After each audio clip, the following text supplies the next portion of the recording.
अब हम प्रोथेलेमियन का स्टैंजा नंबर 10 देखेंगे, जो कि लास्ट स्टैंजा है।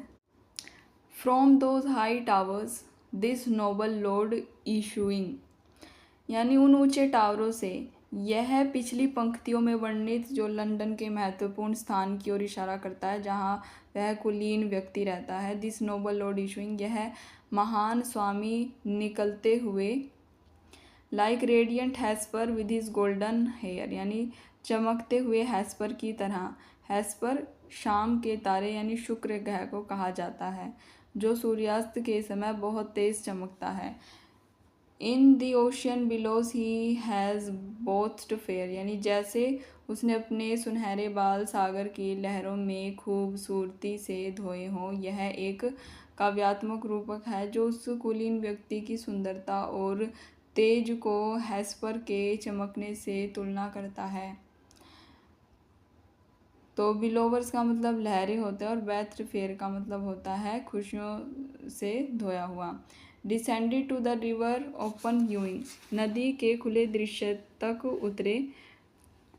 With a great train in showing, एक बड़े दल के साथ जो पीछे आ रहा था। About the rest were goodly to be seen, बाकी सभी से बढ़कर देखने में सुंदर थे।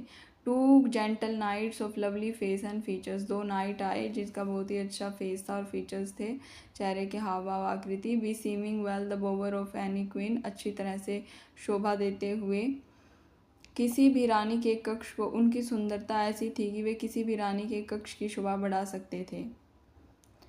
With gifts of wit and ornament of nature, बुद्धि के उपहारों के साथ उनके पास ब्यूटी भी थी और विट भी था, यानी बुद्धि भी थी, और प्रकृति के अलंकारों के साथ यानी स्वाभाविक सुंदरता के साथ। Fit for so goodly stature, और उनकी जो बॉडी थी काठी थी वो भी बहुत अच्छी थी।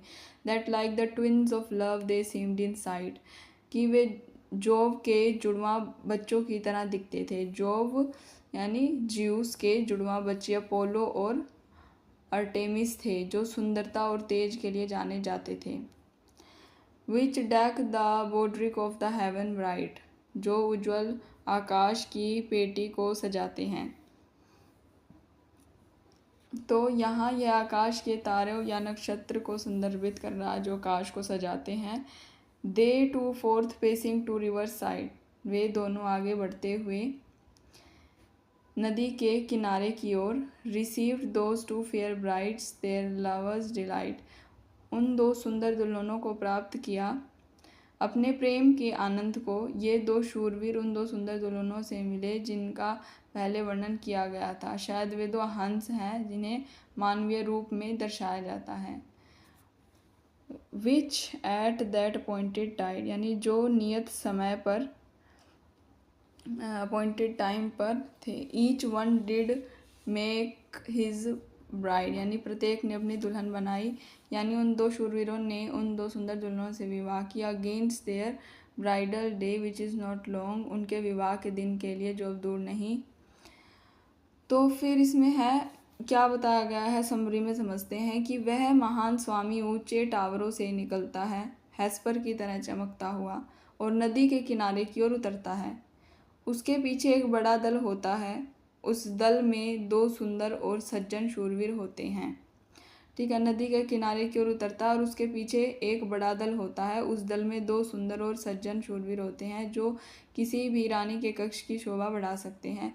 वे बुद्धि और स्वाभाविक सुंदरता से परिपूर्ण हैं और बहुत ही अच्छे कद काठी वाले हैं। वे देखने में जोव के जुड़वा बच्चों की तरह लगते हैं जो आकाश को सजाते हैं। वे दोनों नदी के किनारे की ओर बढ़ते हैं और उन दो सुंदर दुल्हनों से मिलते हैं जो उनके प्रेम का आनंद है।